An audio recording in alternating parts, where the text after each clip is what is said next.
미국에서 아이들에게 가르쳐주는 기본적인 교육 중에 PST가 있습니다.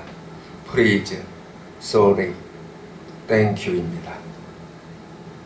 아이가 평생에 이 PST는 항상 해야지 된다 가르칩니다. 누구나 다 알지만 실천하는 경우가 흔하지 않게 그런 것 같습니다. 예의 바르고 긍정적인 아이를 만들기 위한 첫걸음이라고 그들은 PST를 이야기합니다. 거기에 비해서 사실 우리네 아이들은커녕 어른들조차 이 세 마디가 인생에서 실천되는 경우를 보기 쉽지 않습니다. 그 가운데 오늘 본문과 비슷한 예가 하나 있습니다.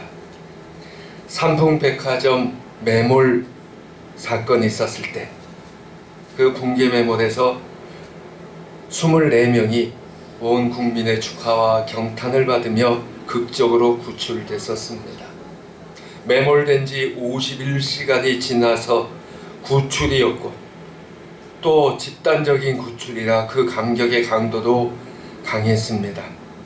언제 다시 무너질지 모르는 그 위험한 환경과 조건 속에서 생명의 위험을 무릅쓰고 구조대원들은 정말 엄청난 활약을 했습니다. 근데 놀라운 것은 그 24명 가운데 단 한 사람만이 감사의 인사를 전했다는 점입니다. 실려 나온 24명 중 13번째 여인만이 철야 구조 작업하던 요원들에게 여러분 감사합니다. 인사를 했답니다. 다 같이 겪은 경황이 없던 그 힘든 상황 속에서 그 여인만이 여러분 감사합니다. 인사했습니다. 하지만 그러한 뉴스가 사람들의 마음을 크게 울리는 것은 없는 것 같습니다. 또 반대의 경우도 많지요. 2003년 7월 25일 김행균 열차 운용팀장이 서울 영등포역에서 달려오는 열차로 빨려들려는 어린아이의 생명을 구하기 위해 아이를 밀치고 자신은 2다리를 잃었습니다. 그런데 정작 이 아이의 보호자는 서둘러서 아이를 안고 어디론가 사라졌다고 합니다. 철도청에서는 그 기차가 부산행 새마을호였기 때문에 열차가 부산에 도착할 때까지 기차 안에서 방송을 했습니다. 사고당할 뻔한 아이의 부모를 찾습니다. 아마도 산재철이라든지 이런 거 위해서 그 증언이 필요했었던 것 같아요. 영등포역에서도 계속해서 방송을 했습니다. 그 후에 매스컴에서 김행균 씨의 선행 소식이 여러 번 전해졌습니다. 그러나 그 부모는 끝내 나타나지 않았습니다. 그 부모는 둘째치고라도 그 아이는 그런 부모 밑에서 무엇을 보고 자랄까요?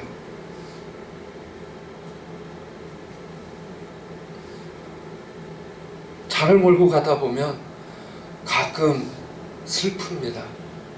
아이를 아는 엄마가 아이를 손을 잡고 가는 엄마가 무단 횡단을 해요. 그 아이가 뭘 보고 자랄까요? 김행균 그 팀장은 그 사고로 인해서 다리를 잃었고 7번의 대수술, 1년의 재활, 그래서 복직을 했습니다. 부계역에 부역장을 했습니다. 가산 디지털 단지 역장을 거쳐서 역공 역장을 하다가 퇴직했다고 합니다. 왼발은 무릎 밑이 의족입니다. 오른발은 발목을 절단했습니다. 그래도 그 후로도 역장 본연의 임무는 물론 도움의 손길이 필요하다는 모든 일에 헌신적인 활동을 했다고 해요. 큰 일에서도 감사하는 사람 찾기가 힘든데 그러면 평범한 일상사에서 감사할 사람은 또 얼마나 있겠습니까? 우리 교회가 부르짖는 신앙의 원칙 3가지 가운데 하나가 감사입니다. 감사하지 못하는 사람은 하나님의 크신 손길이나 신앙의 깊은 경건을 기대할 수 없습니다. 마리아 누구나 감사합니다. 누구나 교회 다니면 감사하다고 합니다. 그런데 실제에서 감사보다 불평과 원망이 더 자리 잡은 사람은 없을까요? 우리가 예배드리며 설교 전에 옆에 분들과 인사를 나누십니다. 속으로는 이를 갈면서 당신이 있어 행복합니다 하는 사람은 또 없을까요? 없을 거예요, 저희는. 예수님께서 누가복음 4장에서 가난한 자에게 복음을 전하게 하시려고 내게 기름을 부으시고 이렇게 선언하셨어요. 누가복음은 가난한 자에게 복음 전하는 것이 예수님이 오신 중요한 목적이라고 선언합니다. 그 이전에 천사로부터 마리아가 수태고지 그 비밀을 전해 들었을 때 마리아는 예수님이 줄이는 자를 좋은 것으로 배부리셨으며 부자는 빈손으로 보내실 자라고 찬양했습니다. 7장에서는 세례 요한의 제자들이 예수님께 와서 오실 이가 당신이니까 질문을 했을 때 예수님은 대답하셨습니다. 맹인이 보며 못 걷는 사람이 걸으며 나병 환자가 깨끗함을 받으며 귀 먹은 사람이 들으며 죽은 자가 살아나며 가난한 자에게 복음이 전파된다. 예수님 자신도 이 땅에 오신 목적 설명하실 때 바로 가난한 자에게 복음을 전파하는 것이 자신의 일이라고 선언하셨습니다. 그러면 누가 가난한 자일까요? 부자들은 이 구절을 싫어해요. 그래서 마태복음 이야기를 잘합니다. 마태복음의 가난한 자는 영적으로 가난한 자를 의미하기 때문입니다. 거기에 반해서 누가복음에서 가난한 자는 그냥 문자 그대로 가난한 사람입니다. 그러면 또 반대로 생각해 봅니다. 대한민국에서 가난하다고 하지 않는 사람이 누가 있을까요? 재벌이 아니면 자기는 다 가난하다고, 특히나 손길을 벌리려고 오는 사람이 있으면 다 그렇게 이야기합니다.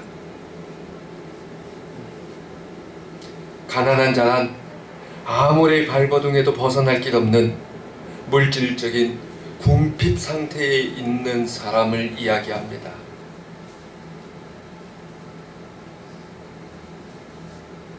자신이 게을러서가 아니라 사회구조가 가난에 떨어지면 벗어날 수 없도록 올가매는 상황에 있는 가난한 자를 이야기합니다.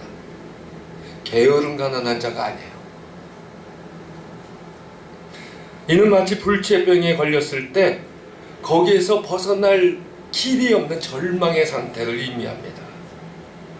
이런 가난의 구조는 옛날이나 현대 그리고 오늘날 세계 강도의 차이는 있을지라도 동일한 것 같습니다.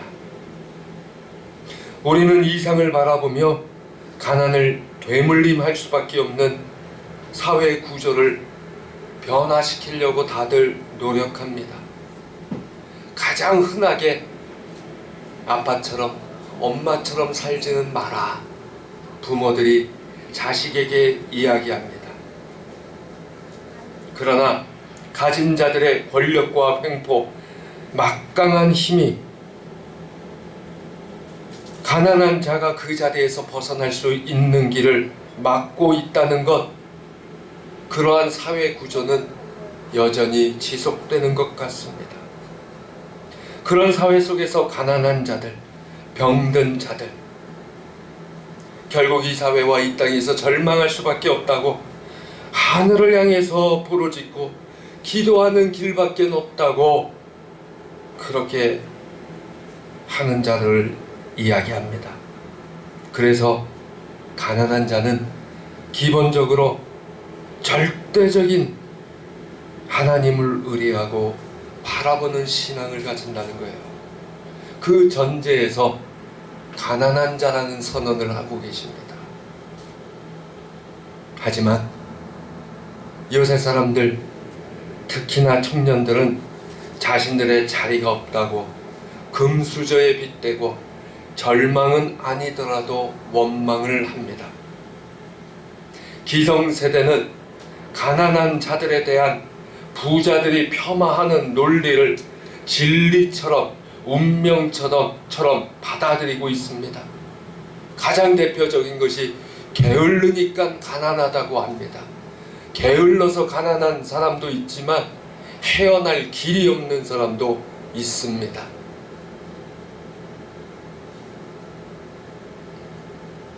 더 나아가서 부자들의 그러한 논리는 그래야 자기는 부자로 계속 남을 수 있기 때문에 방어하는 기제일 뿐입니다.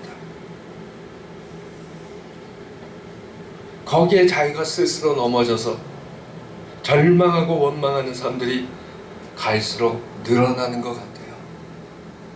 요 근래 화제된 이국종 의사 선생님도 그렇게 가난했다고 하지 않습니까? 의사 되는 거 포기하려다가 사람들이 그러면 되냐, 그래서 다시 했대요. 참 존경받는 인물 아닙니까? 흙수저에서 일어나신 분이에요.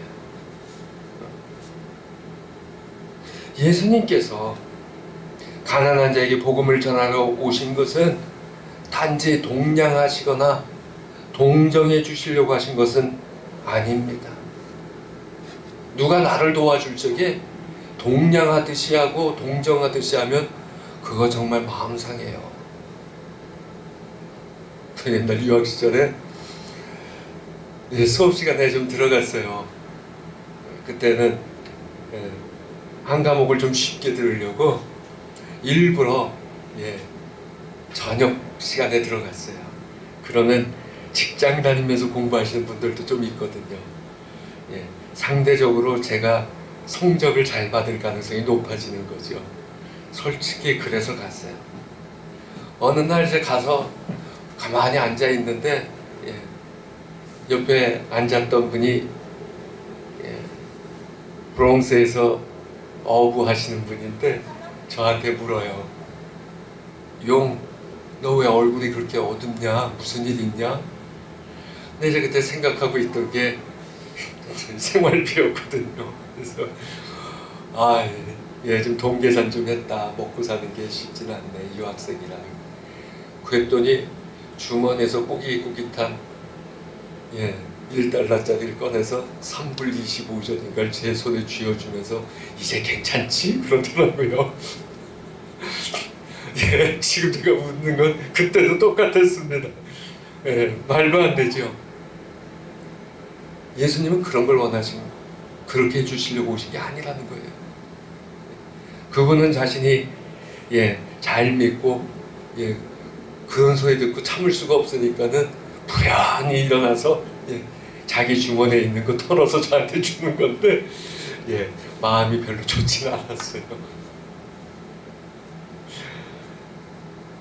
가난을 숙명으로 받아들이고 자포자기하는 것이 아니라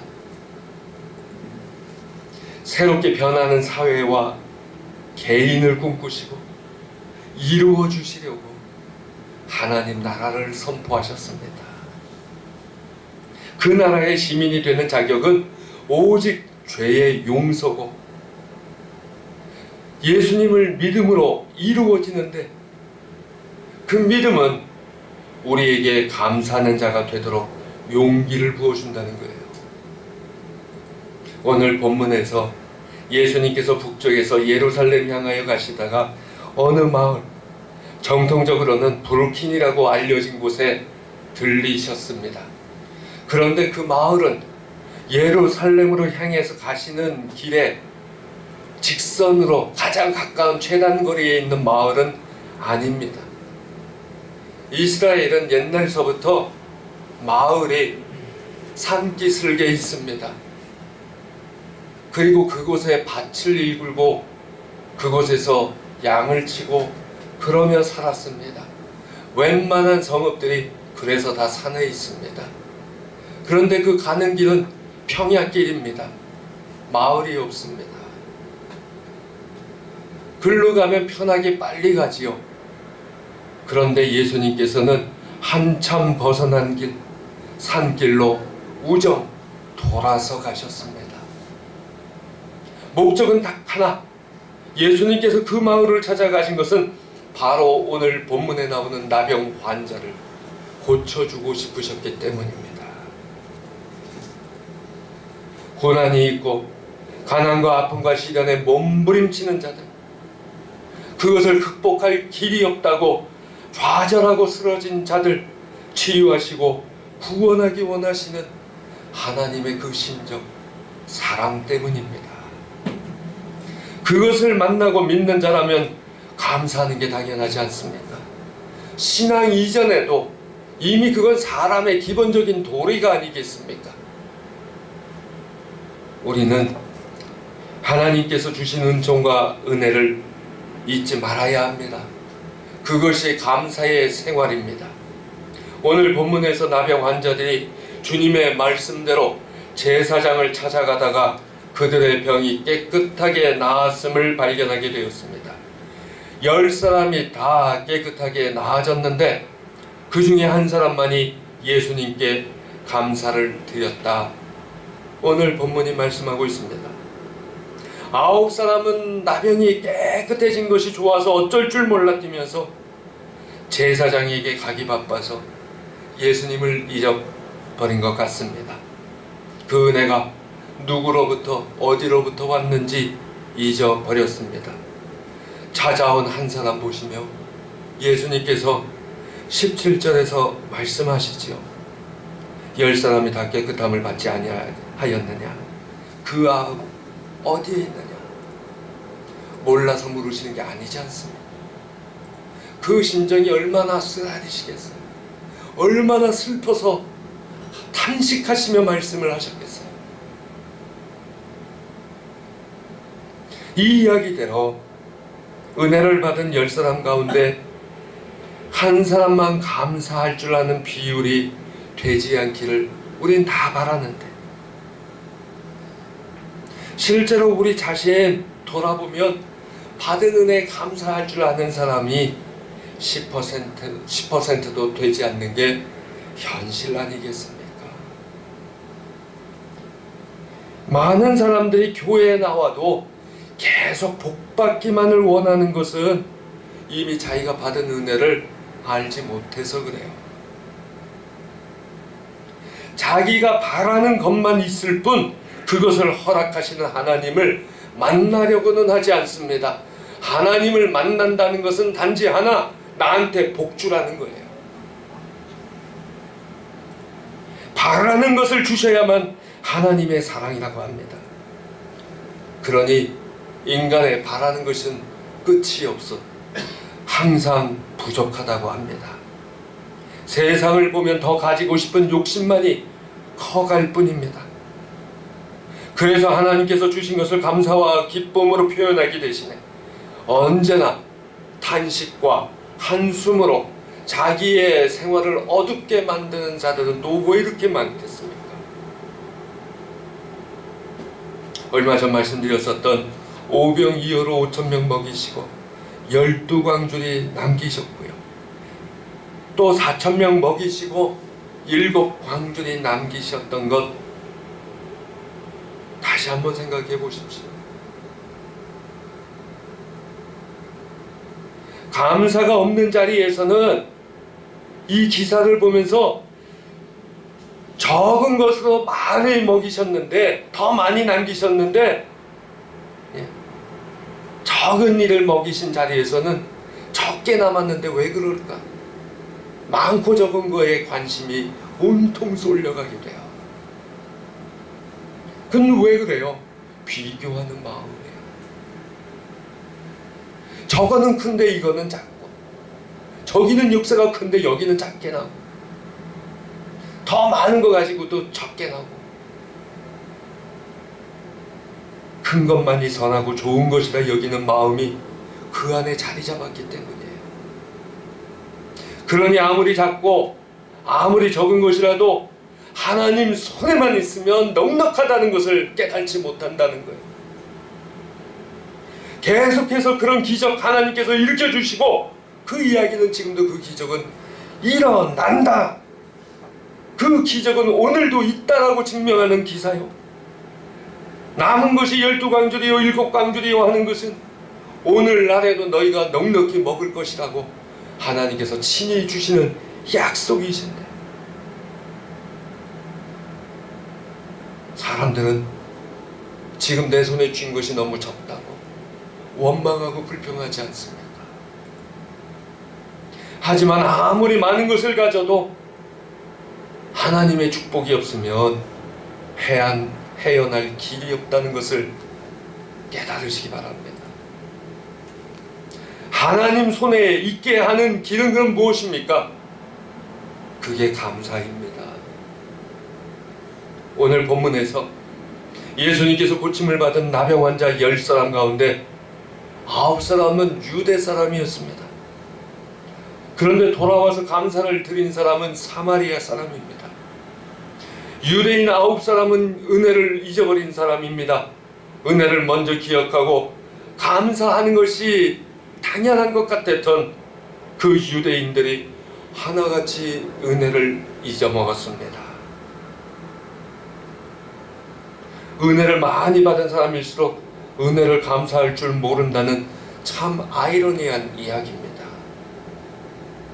은혜를 은혜로 깨닫지 못하는 타성이 얼마나 두렵고 무서운 죄인지를 깨달아야 돼요. 하나님께서 쏟아 부으시는 은혜가 그 누구보다 많은 사람들이 꼭 자기는 은혜 받은 게 없다고 그래요. 받는 게 너무 당연하다 못해 타성에 젖어버린 거예요. 사실 많은 사람들이 여기 계신 여러분들 보며 이 교회 나올까 하면서도 망설이다 포기한다는 것 우리 다 알고 있어요. 왜 그럴까요? 교회가 작다는 거예요. 그 속에는 크고 수고 많아야 축복받았다고 여기는 죄악된 본성이 자리 잡은 자예요. 하나님 만나지 못한 사람이에요. 그런 사람 하나님 만나도록 인도해주는 자리에 우리가 초대해야 되는 것, 믿는 사람은 해야 되는 거예요. 그렇게 이야기하는 사람일수록 그러니까 당신은 여기 등록해야 된다라고 자신 있게 말할 수 있는 그런 사람이 돼야 돼요. 9명 속에 속해서 무슨 희망을 가지겠습니까? 그것이 축복의 전부가 아니기 때문이에요. 교회의 건물이 축복의 전부가 아닙니다. 우리는 누구라도 은혜에 대해서 예민합니다. 그것이 감사입니다. 은혜는 그만큼 잊기 쉽고 배반하기 쉽습니다. 은혜를 잊지 않으려면 우리의 영혼을 일깨워야 합니다. 감사가 그 길을 밝혀줍니다. 기적이 표적이 되는 길, 감사에 있습니다. 기적 그 자체만을 바라는 것은 인간의 욕심입니다. 그러나 그 기적 너머에 계시는 하나님의 사랑을 만나는 표적이 우리 안에 넘치기를 바랍니다. 바로 감사입니다. 옛날 어느 교회에서 참 특이한 분이 계셨어요. 재정을 맡는 장로님, 집사님 가운데 여자 집사님 한 분이 계셨어요. 폄하하는 게 아니라 여집사님이 재정부를 맡는다는 게 쉬운 이야기가 아니거든요. 그런데 그분이요, 의식적이든 아니든 간에 모든 것에서 아이고 죽겠네 라고 사람들이 표현하는 그러한 순간이 되면 아이고 살겠네 꼭 이렇게 이야기를 하세요. 그러면서 하나님 감사합니다 하시는데 의식적이든 진짜이든 그렇게 하나님께 말 한마디라도 고쳐서 살려고 애를 쓰시는 분 같았어요. 평범한 그 집사님께서 어느 날 다쳐서 병원에 입원을 하셨더라고요. 근데 마음에 그냥 가서 병문안 하고 싶어서 갔습니다. 그래서 이야기를 나누다 보니까 평범한 여집사님이 아니셨어요. 어느 은행장의 사모님이셨어요. 감사로 사니까 겉으로 보기에는 허름해 보였을지 몰라도 실제로 그분의 인생이 남다른 인생의 길을 걷고 있는 것을 봤어요. 지난주에 제가 부끄러운 저의 모습을 고백하면서 누군가에게는 부족하고 걱정거리고 한심하고 원망거리일지라도 누군가에는 그것이 부러운 것 아니겠느냐는 말씀을 드렸습니다. 아무리 성에 차지 않아도 지금의 나, 내 가족, 내 직장, 그 모든 게 감사할 제목입니다. 그러나 세상에서는 대부분이 부족하다고 친구들과 사람들을 만나면 내 부족한 것 흉보고 사실은 누워서 침 뱉긴데 그러기에 바쁩니다. 아이 나는 안 그래요 라고만 할 것이 아니라 적극적으로 내 입술이 감사의 입술이 되어야 합니다. 거기에 19절 구원의 길이 열립니다. 진정한 축복이 시작됩니다. 가진 것, 원하는 것만 계수하는 자리는 누구나 갈 수 있는지 모릅니다. 하지만 하나님을 만나고 신앙으로 인도되는 길은 감사하는 자에게만 있습니다. 내 인생, 내 가정, 내 직장, 내 학교 생활 하나님과 좀 함께 하셔야 되지 않습니까? 점심에 식당을 가거나 커피를 마시러 가면 안 믿는 분들이 이렇게 사랑에 있어요. 그리고 이 얘기하는 거에 열의 9은 자기 남편 중 아닙니까? 남편은 몰라요. 뭐 하시는 분인지 모르겠지만 일반 직장생활 같으면 4,000원짜리 식권으로 밥 먹어요, 점심에. 그리고 벌어다가 자기가 주머니에 가진 적 한 번도 없잖아요. 대한민국 남자들은 다 통장에 들어가서 여자가 관리해줘요. 그 돈으로 밥 먹고 차 마시면서 남편 흉봐요. 거긴 소망 없어요. 대한민국 남자들, 동양 남자들 억세다고 흉보면은 저는 딱 한마디만 해요. 대한민국의 가정에서는 통장이 한 개다. 그거 여자가 다 가지고 있다. 그러면은 서양 사람들이 다 눈이 띵그레져요. 어떻게 그렇게 할 수가 있냐고요. 부인 건 부인 거고 자기 건 자기 건데. 우린 그렇게 산다. 믿고 여자한테 다 준다. 그러면은 한국 남자들 다시 봐요. 그런데 우리는 어떻게 사나요? 감사가 없어요. 아닌 사람도 있겠죠, 물론. 우리가 받은 은혜 잊지 않고 감사하려면 눈에 보이는 것만 은총이라고 생각하지 말아야 돼요. 그것들을 선물이라고 안겨주신 하나님을 기억해야 돼요. 동정하고 동량 주듯이 한 게 아니라 바로 너에게 주는 거다라고 주셨단 말이에요. 선물 줘봐도 실패하더라고요. 아침에 누구 선물을 하나 주는데 이미 선물을 받았어요. 핑크색에 키티의 그림이 그려져 있는 걸 받고 나니까 제가 주는 거는 관심이 없어요. 그리고 얘기해요. 이거 이따 엄마한테 주세요.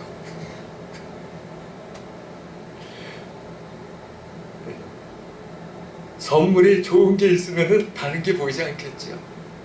그런데 나빠 보여도요, 하나님께서 주신 선물 아닙니까? 부끄러운 고백 하나 더 할게요. 제가 고등학교 때예요. 혹시나 싶어서 그 상황은 설명을 일단 하고 할게요. 반에서 30등 안에만 들면 서강대까지 다 갔고요. 50등 정도면 한양대를 갔어요. 60명, 한 반에 60명이었습니다. 그럼 이해가 되시겠죠? 무슨 이야기인지. 처음에 가서 시험을 봐가지고선 성적표를 받았는데 이게 말이 안 되잖아요. 내 이런 등수를 받으려고 학교 다닌 적 없는데. 근데 집으로 돌아오면서 제 입술에서 하나님 감사합니다.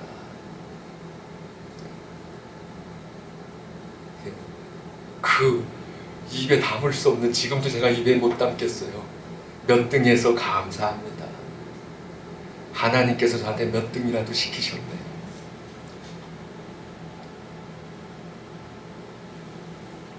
그랬더니 오늘의 제가 되더라고요. 신명기 8장에서 보면요, 하나님께서 이스라엘 자손에게 먹을 것에 모자람이 없고 아무 부족함이 없는 땅 주신다고 약속하셨습니다. 제가 그때 얘기하죠. 이스라엘의 그 땅이 얼마나 척박한 땅입니까? 근데 그게 부족함이 없대요. 왜요? 하나님이 붙드신 땅이란 말이에요. 하나님께서 붙드시고 주신 땅이란 말이에요. 많고 적은 게 중요한 게 아니에요. 먹을 것이 모자람 없고 부족함 없는 땅이면 미국 땅을 주셨어야죠. 아니란 말입니다. 그런데 그 백성이 그것을 주신 하나님 잊어먹고 마음에 이르기를, 내 능력과 내 손의 힘으로 내가 이 재물을 얻었다 말한다고 그랬어요. 그래서 그 8장 18절에서 내 하나님 여호와를 기억하라. 그가 내게 재물 얻을 능력을 주셨다. 깨우치시고 계세요. 인간의 간사함, 역사를 깊이 통찰할 줄 모르는 얄팍함, 그 가운데서는 하나님께서 주신 것 계속하기만 바쁘지 하나님을 잊어버리고 감사가 사라지고 욕심만이 남는 자가 됩니다. 그런 사람은 반드시 한 걸음 더 나아가게 되어 있어요. 나는 이렇게 했는데 왜 하나님 안 들어주시냐고요. 나는 열심히 살았고 난 이만큼 했으면 내 교회도 잘 나갔죠, 내가 기도도 잘했죠, 헌금도 잘했죠 하면서 왜 하나님 안 들어주시냐고 합니다. 사마리아 사람은 자기의 나병이 나았다는 사실보다 예수님을 바라보았습니다. 그분이 자신을 기억해 주셨다는 걸 깨달았어요. 유대인도 아니고 거기에다가 맹인에, 그래서 하나님께서 돌보지 않는 사마리아인이라고 모두가 경멸을 했는데 뜻밖에도 예수님은 자기를 버린 자가 아니라 구원의 자녀다, 자기의 백성이다, 그렇게 축복해 주셨다는 거예요. 그 사랑 감격하고 감사했습니다. 예수님께서는 그런 믿음 보시고 그의 구원을 확인시켜 주셨다는 거예요. 오늘 우리의 감사도 우리가 받은 건강, 물질, 출세 때문에 드리는 감사가 아니라 더 깊은 차원에서 감사가 나오시기 바랍니다. 우리가 하나님의 자녀요, 눈동자와 같이 돌보시는 그의 백성 되었음을 감사하시기 바랍니다. 지금 내가 가지고 있는 것, 내가 보인 것, 나한테 나온 것 아무리 적고 보잘것없어도 감사하시기 바랍니다. 그것을 하나님이 붙들고 계셔요. 그럼 감사할 수밖에 없는 거예요. 나한테는 큰 기적이 일어날 거예요. 그 기적 때문에 감사하지 마시고 항상 붙들어 주시는 하나님을 보시기 바랍니다. 그것이 하나님의 은혜입니다. 그것을 간증하는 길이 감사입니다. 감사하지 않으면 죄송합니다. 구원받지 못합니다. 정말 감사합시다. 기도합니다. 하나님,